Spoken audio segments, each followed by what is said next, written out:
All right, fastest 15 minutes on social media, fastest 15 minutes on the internet. My name is Judson Powell. Please hit the like button. Please hit the subscribe button. Thank you very much. All right, I want to continue talking about Kemetic spirituality, but basically start from the beginning using the Bible. I know y'all, especially all y'all super woke people, y'all hate the Bible.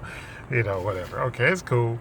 But there's actually really no reason to hate the Bible. It's just stolen. It's just plagiarized and stolen from our ancestors. So don't feel bad. But you just got to know the code. And if you know the code, you can figure it out. But if you don't know the code, even your pastor don't know the codes. He don't know what they were trying to say or anything like that. So anyway, yesterday I was talking, and I was talking about how the woman, if there is such thing as God, if there is a God, so God, it would be the woman. It wouldn't be the man. Okay? And here's why. All right.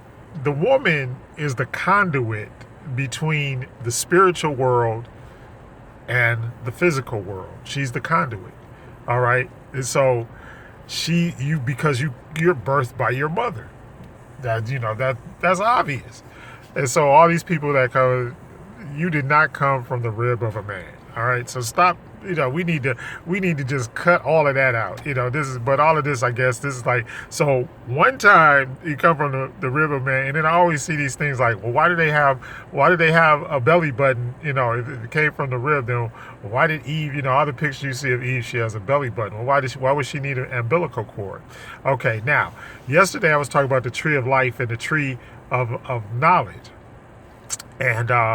And so we were like, if you got the knowledge, then you would know good from evil, and what? You would become as one of us, and you would be a God. You would become a God. So, so all of you got to kind of read into this stuff and be like, okay. And then, of course, we can go into the scriptures even more, where it says, what? Isn't it written that ye are gods, right? And where was that written? Yeah, everybody keeps on, it's like, is it not written? Is it not written? So when the Bible says, or when the Quran says, or when the Vedas, or when the, any of those the Talmud, or when the, any religious book says, is it not written? It is written. So it is written, so it be done, right? And it says, it is written. So where is it written? If it wasn't in that original biblical, text, then where was it written? In the hieroglyphs. That's where it was written. That's where, when they say that, that's what they mean. They mean, look, it was on even the terminology. The writing is on the wall. Like when somebody's getting ready to meet a very bad demise or something, and they say the writing's on the wall, right? So where were those walls? Those walls were in Cush and Kemet and in Ethiopia. The origin, all right. So don't get mad. Just get and so now. So if it was written, or it was in stone, right? It's in the stone. That's another thing that people say all the time, right? It's in the stone. It's written in the stone, or is well, what are they talking about? They're talking about the statues and the hieroglyphs and all of that came from ancient Africa.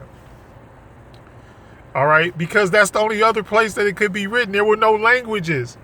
There was no other language. There was no, the original languages came from Africa, Mother Africa.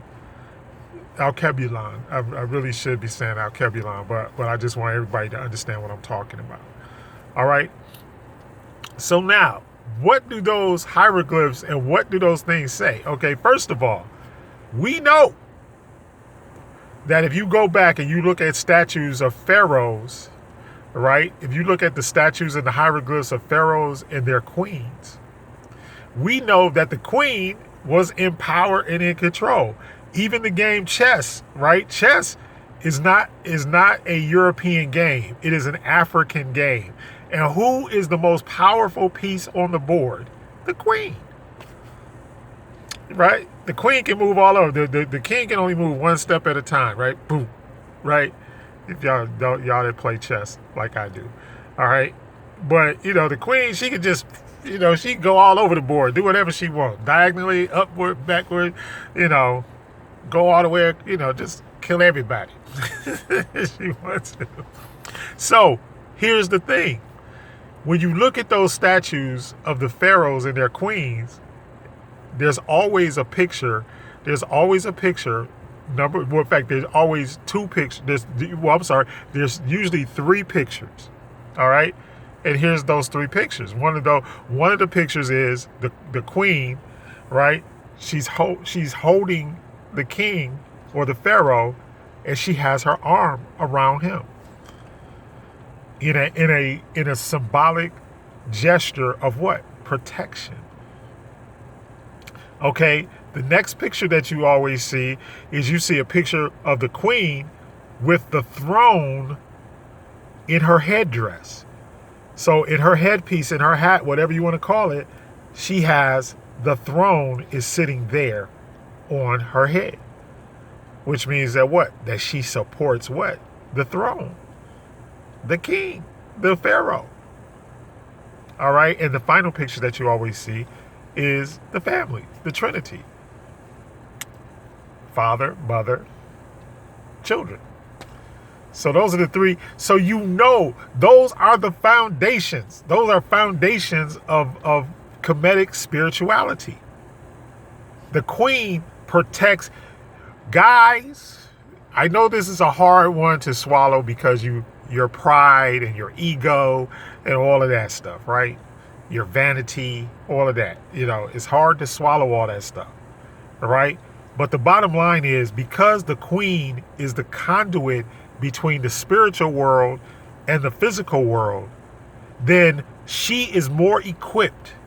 She is absolutely 100% more equipped to deal with spiritual matters that come into you. And everything, remember, everything starts in the spiritual world and it ends up what? In the physical world. Your babies, when your queen has a baby, that baby began in the spiritual world, in the dark. That's how come don't let people tell you bad things about melanin and darkness and all that kind of stuff. And people try to look, they both are due to the law, right? There's a law of universal law of polarity. In the universal law of polarity, light and dark are on the same scale, right? And they're equal.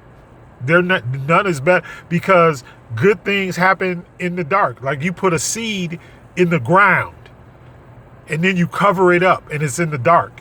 And then eventually what happens? It grows out of the ground because of, certain things, and because it gets water, and then all of a sudden it starts coming up. It germinates and comes up through the ground, and then it sees the light.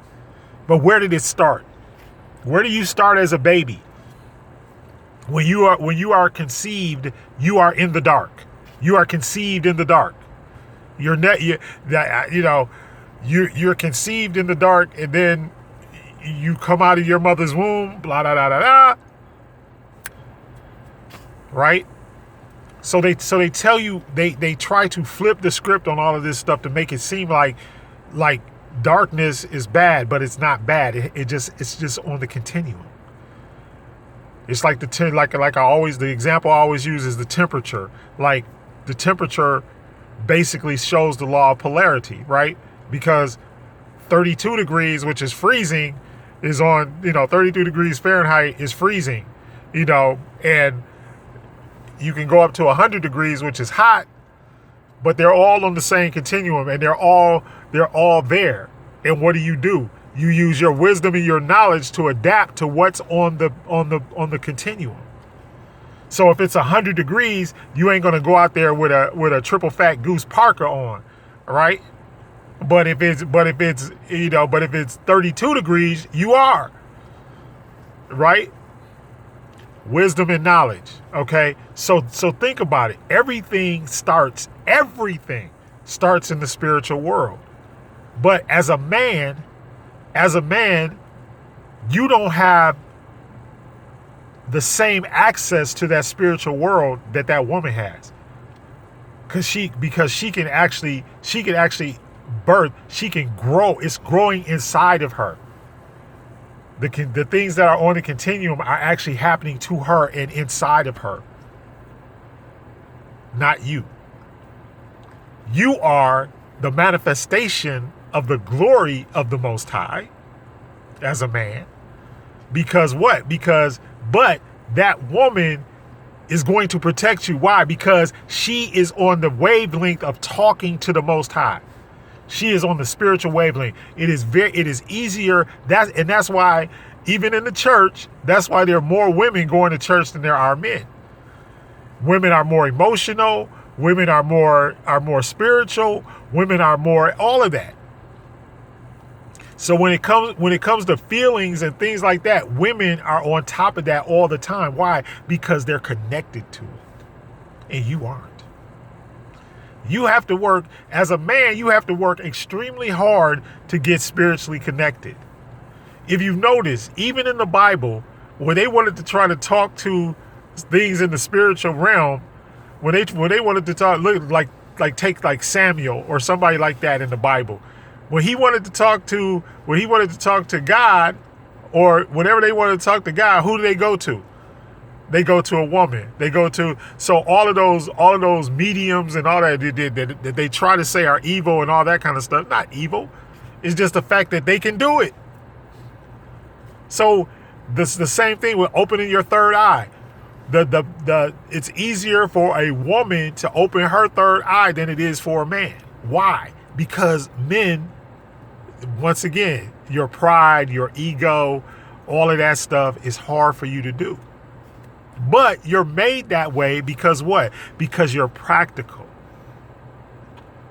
So that's why, and we're different, and we're on the continuum. We're on the continuum.